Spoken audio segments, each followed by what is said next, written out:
यदि किसी समांतर श्रेणी के प्रथम 14 पदों का योग 1050 यानी कि S14 is equal to 1050 and प्रथम पद यानी A बराबर 10, तो 20वां पद हमें ज्ञात करना है।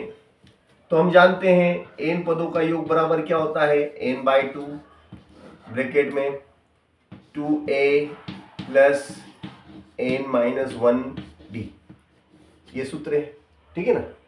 अब इसमें n की जगह 14, n पदों का योग का सूत्र ये है, n किसी समांतर श्रेणी के n पदों के योग का सूत्र ये है।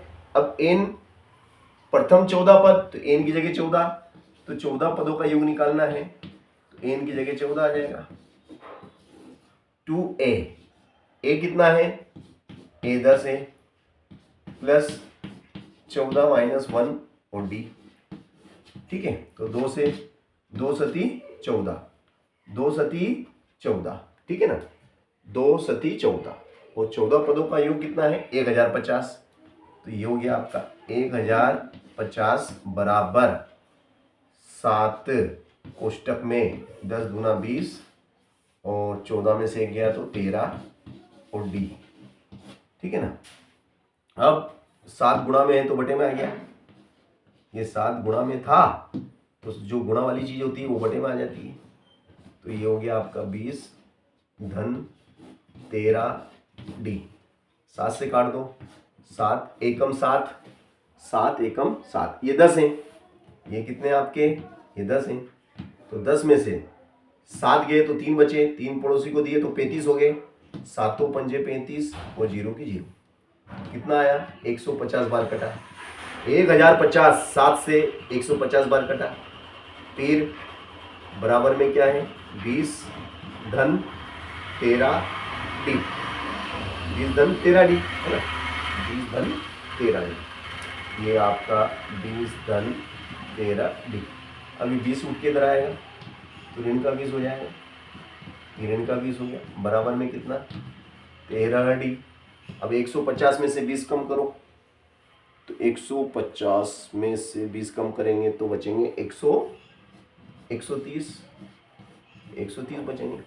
तो d बराबर क्या हो जाएगा, तो यहाँ से d बराबर हो जाएगा हमारा 130 बटे 13, 13 एकम 13, 0 की 0, यानी कि d बराबर हो गया हमारा 10, d बराबर हो गया 10। तो d हमें मालूम हो गया, a हमें मालूम है। अब हमें निकालना 20वां पद, है ना। तो 20वां पद यानी कि nवां पद, nवां पद का सूत्र क्या है, a प्लस n-1d, तो ये हो जाएगा T20 20वां पद, a की जगह तो आ जाएगा 10 क्योंकि ये 10 दिया हुआ है, प्लस n की जगह 20 -1 और d की जगह आ जाएगा आपका, d भी आपका 10 ही आया है तो d की जगह भी 10 आएगा।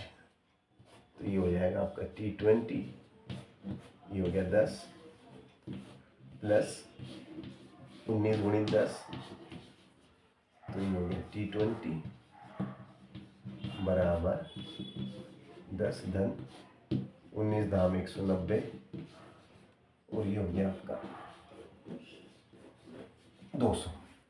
तो 20वां पद क्या हुआ आपका, 20वां पद होगा आपका 200, प्रथम पद 10 10 का अंतर है, तो ये 20वां पद हो जाएगा आपका 200, ठीक है ना।